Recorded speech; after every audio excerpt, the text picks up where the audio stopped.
Welcome to another episode of The Brand Called You, a video and podcast show that brings you leadership lessons, knowledge, experience, and wisdom from hundreds of successful individuals from around the world. Today, I'm privileged to have a very accomplished entrepreneur from Pune, Pratima Joshi. Pratima, welcome to the show. Thank you. Pratima is the co-founder and executive director of Shelter Associates, a low-cost housing and sanitation organization for the urban poor. She is the recipient of the Aga Khan Scholarship. She's also the Google Earth Hero Award for use of technology for poverty mapping, and she's been awarded and recognized globally. So, Pratima, what would you say are three key milestones in your career or your life? Well, let me talk about the three key milestones in my professional life. Yeah, sure. Yeah. I think the first one was really when I went to Pondicherry as a student of architecture, my apprenticeship there with a very eminent solar scientist called Dr. Chamanlal Gupta. Okay. Continues to be an ashramite in the Aurobindo ashram. I've been a spiritual seeker for more than 35 years now. Wow. Okay. And at that age, getting an exposure to ashram life, for nearly 4 months, I was there apprenticing under him. Okay. It, gives you a very different perspective of life. And, you when you're observing very simple people around you who are so dedicated and motivated and do work without any expectation, I think at that age where you're very impressionable, it makes a huge impact on you. So in a way, at that time, I had made up my mind that, I would like to use my profession to add value to society, especially to the have-nots. Okay. I think the seed germinated there. And later on, I think the second milestone in my career, or the career that I chose later, was when I joined this course called Building Design for Developing Countries, Wow. which was offered in London at the Bartlett School of Architecture and Planning. I think that made a huge impact on me because, being away from your country and then viewing it gives you a different perspective altogether. By the time I had finished that course with so many eminent people teaching me on it, who had hands-on experience of working in the development sector, I knew for sure that when I went back, I would work in the development sector. Wow. And I think the third thing which changed or which deepened this entire aspiration of mine was when I came to Pune after my marriage, and I joined the Center for Development Studies and Activities, and I made friends with two fellow architects who were already very passionate about working in the field of development. And then, by then I knew that we would definitely be working in the development sector. I would be at least working in the development sector. As I would be choosing that as my career. Right. And I think these three things really were defining moments in my life. How wonderful. How wonderful. So now let's talk about Shelter Associates. Let's start with you telling us, what does Shelter Associates do? Okay. So within Shelter, we have been very clear that we wanted to work with the urban poor. See, all of us, all the founders, we were architects and very urban people. But very aware that a good percentage of our population in cities live in poverty, live in degraded areas, which have very minimal access to, things that you and I take for granted, like a simple thing like a toilet at home. Correct. Or running water or a fairly decent habitat. These are things that most of them are deprived of. So we had decided that we wanted to do something which would, enhance their quality of living. And that's the vision with which we started. Okay. So this was in 1993. So it's been more than 27 years now that I have been at it. Okay. And still very excited about the work I do. So we have tried to facilitate, basic services like sanitation, water, electricity, even ration cards, when we started. And of course, housing, because as architects, we wanted to also make, sort of an impact on the environment. So we have done some great projects, I would say, some defining projects, I would say, very strategically chosen because we wanted to also impact policies. We didn't want the projects to be, one odd one here or there, Sure. which was very good, but we wanted to see how we could institutionalize some of those concepts in governance. So we have worked very hard towards that. And one of the things that we have very early on started doing, which we didn't think we would be doing, is data. Okay. We are an extremely data-driven organization because we believe that's the foundation for anything that you do. So our data journey leveraging technology started 2 decades ago. So in a nutshell, that's interesting. So tell me, how does this whole thing work? You find an existing plot of land or something in consultation with government and build there? Or do a group of people reach out to you and say, can you redo the area that we are living in? So even for you to understand where the need is most, you need to have some kind of data in place, Correct. right? Yeah. So for instance, in the city like Pune, which is really, I would say, my karma bhumi, where we really started out. Right. First thing we said, let us know where the slums are. Where are the degraded areas in our city? When we went to the Pune Municipal Corporation, we found that they had very, very little data about the poor, which constituted, even in those days, I'm talking about 25, 26 years ago, 30 to 35% of their total population of the city, which was a large percentage. Correct. So in those days, I remember there used to be a Pune A to Z, just like the London A to Z. So armed with the Pune A to Z, we started marking slums on it. Okay. And we had marked over 450 slums. Wow. And we said, okay, now that we know where the slums are, let us start looking at what are the conditions prevalent vis-a-vis some of these, basic infrastructure. And we started capturing that. Okay. We started talking to people. We started involving them in surveys. We started really understanding what were the needs in terms of even services that they would want to prioritize. And the first slum census that we embarked upon using technology, like say the GIS technology, was in the city of Pune, and this was in 2000, 2001. Wow. I want to also convey here that, this was a time when people didn't have computers. The Pune Municipal Corporation just had one computer, and that was in the buildings department. GIS, people said, what was that? So nobody knew what GIS was. And even in those days, it was used basically by the forest department or the defense. Nobody used it for mapping poverty.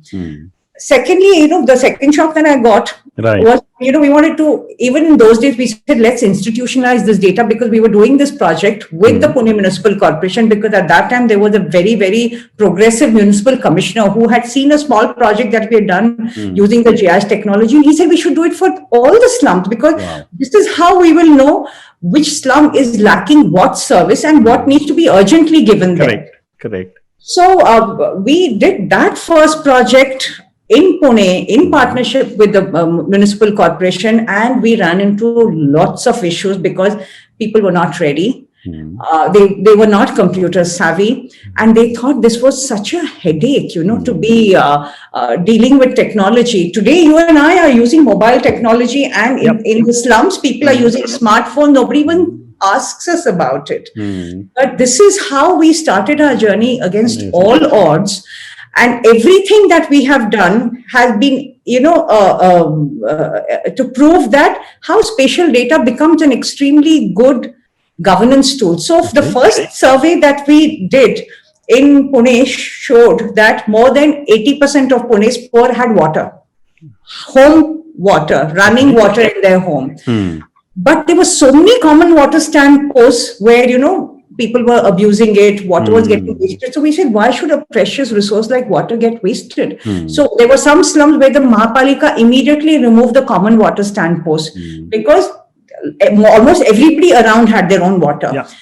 At that time, we realized that sanitation was really lacking, while electricity and water was there almost in every house. Only 26 to 28% of Pune's poor had access to safe sanitation. Wow. This is one of the reasons why sanitation became such a big thing for us, in our journey. So we have looked at data to give us clues as to what needs to be pushed. Okay. So even housing has been in the same way. So there are certain demands from the community where housing was articulated in a very big way, and then we went about it. And most of the time our projects have been relocation projects, because the first project that we did in housing, this was in 96, 97.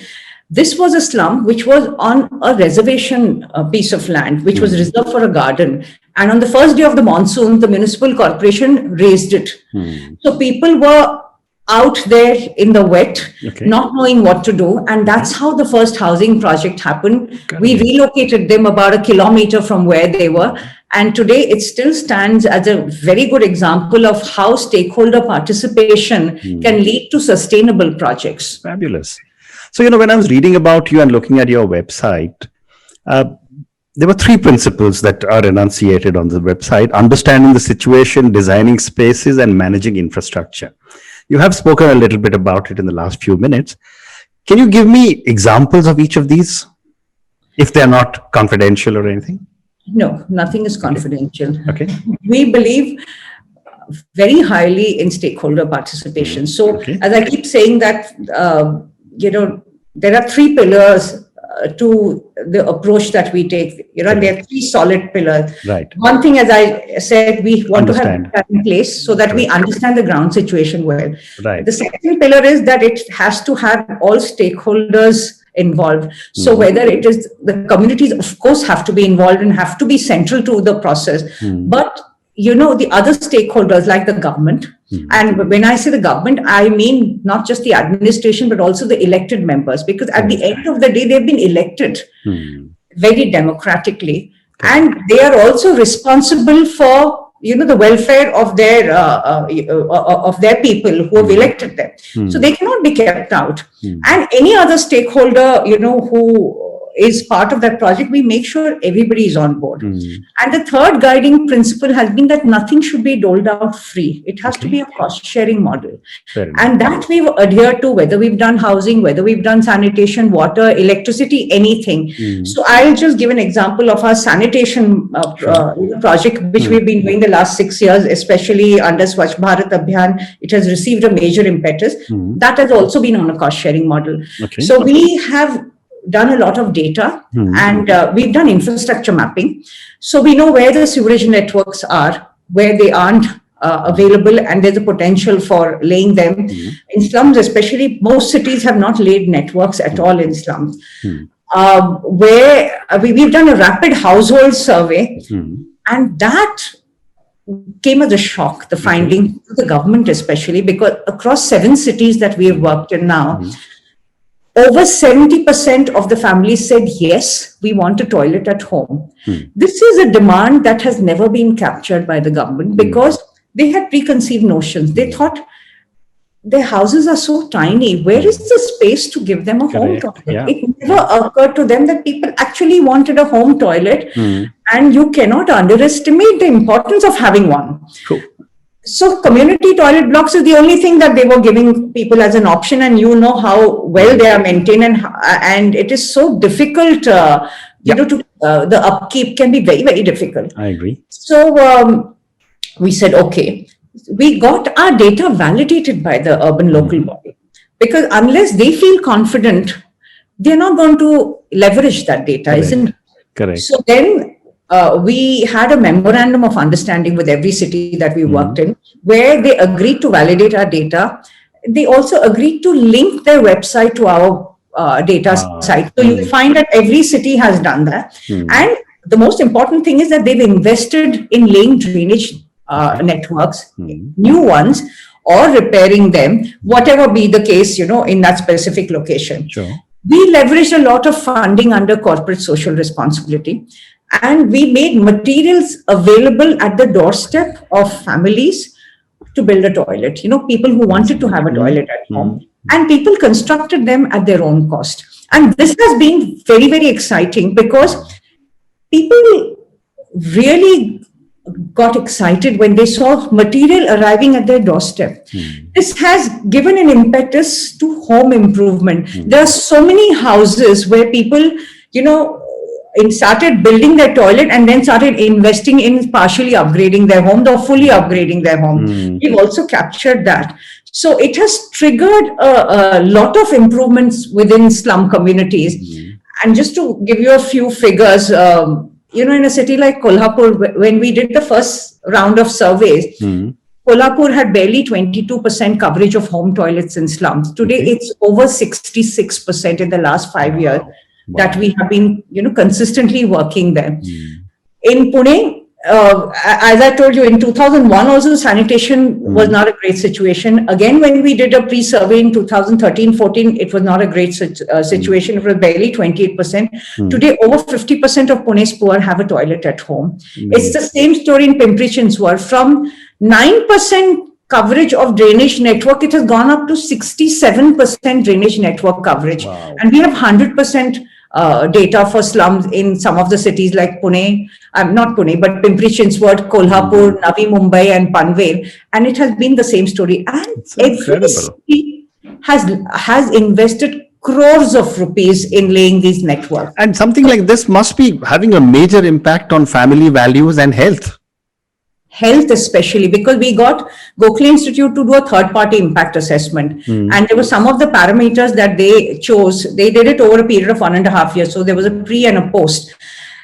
100% girls said that they now ate sufficiently and drank sufficiently in the evenings, because many women reported saying that after 6 we don't want to eat or drink because we're very scared to go to the community toilet in the night. We have to wake someone up. We can't go alone, and it's not safe to use it.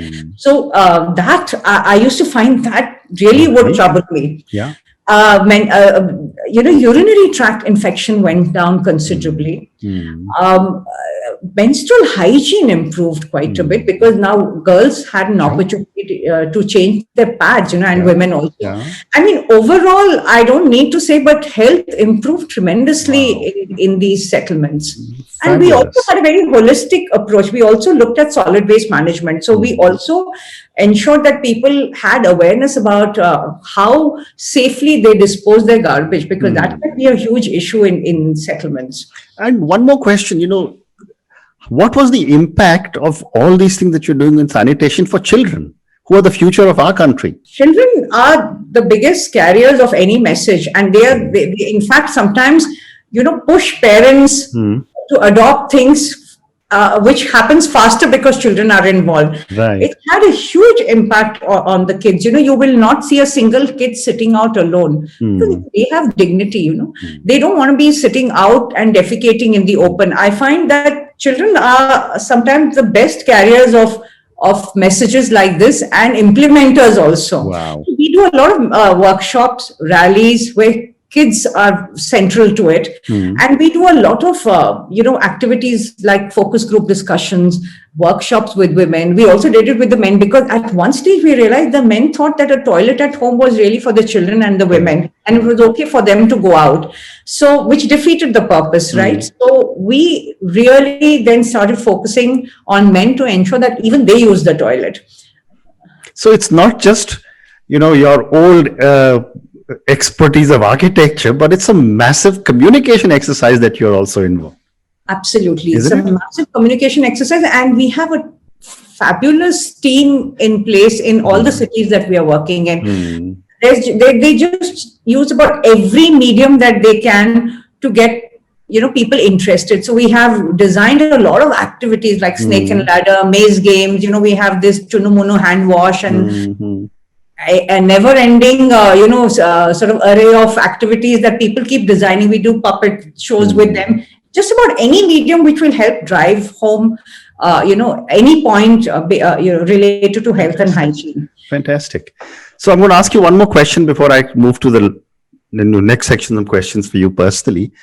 Pratibha, you're doing such amazing work, and you're doing so much with urban poor and in the development sector. Over the last 25 odd years, what are some of the core values that you have always believed in? I have believed that there should be transparency, accountability, and certain working ethics that, cannot be compromised, Correct. like which is your integrity. And I found that these core values, luckily for me, I'm very blessed with an excellent team. Everybody works very passionately, and we've been able to really, let it trickle down right to the last volunteer who works with us. This has built the credibility of the organization across the years, across the cities. People keep asking me, don't you find it very difficult to work with the government? Because, we're not working with them, the entire cross-section of Mahapalika that we're working with. Okay. And never have we ever had to give anyone a bribe. Wow. We've never had to compromise on any of our core values because we come with a very strong commitment. I know in some of the Mahapalikas where some of the staff have actually told us that you all work so passionately that you're the last people we'll ever ask feedback from. And they've said it in as many words. Yeah. So I think if you have the conviction, because see, as I told you right at the outset, we have always moved against the tide. We brought in technology when technology was not even being used so much. We've done, when I started this one home, one toilet movement, we had a head start during the Swachh Bharat Abhiyan simply because we'd invested almost a decade prior to that in refining our model. People thought it was crazy that this woman is going to be building toilets in everybody's house. That's not going to work. Today, nobody's laughing because we've done over 22,000 toilets. So it's not a very small number. And indirectly, we've impacted a couple of municipal corporations who literally ran with that model. Pune Municipal Corporation did over 45,000 home toilets just in the city of Pune, in slums. And it's been a tremendous success. Similarly, housing, we have always worked with communities and tried to come out with solutions which may not be fitting, within the rules and regulations. But, when I find the senior officers, when they see the intention behind something, they've also, tweaked it a bit, relaxed it a bit, and worked with it. Because at the end of the day, all of us want something good to happen. Correct. So I believe in the goodness of human beings in general, whoever it be. Correct. And I find that, when you sort of tap into that, most people are willing to engage. And most people want something good to happen, and most people want to be a vehicle for, some kind of an improvement in their society. Fantastic. So, Prathama, I have time for only 2 more questions now. As you look back at all the things that you have achieved and all the stuff that you will do, from where you stand today, what does success mean to Prathima? For me, success really is not in terms of having achieved this or that, but how much can I push the envelope?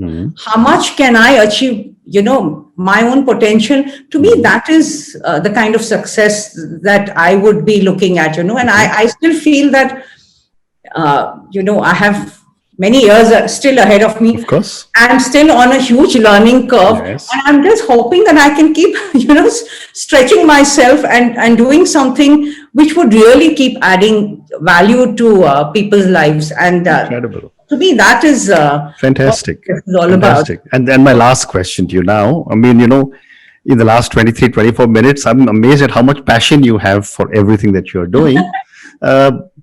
Tell me what or who inspires you to keep pushing yourself? Actually, there are many people who keep, inspiring me. I find I draw my inspiration sometimes from my own field, staff, and some of them are so young.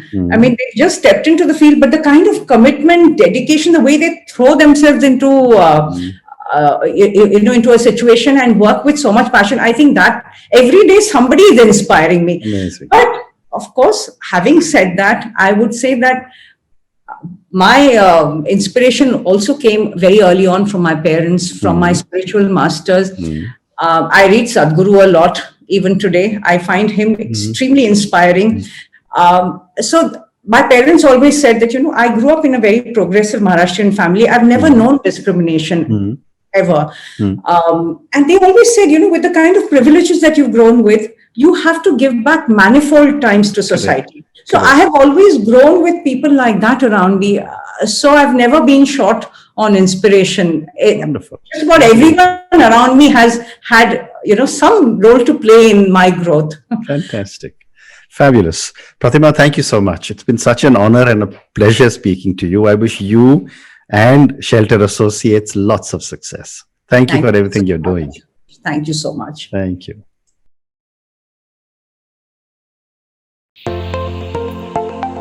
Thank you for listening to the Brand Called You videocast and podcast, a platform that brings you knowledge, experience, and wisdom of hundreds of successful individuals from around the world. Do visit our website www.tbcy.in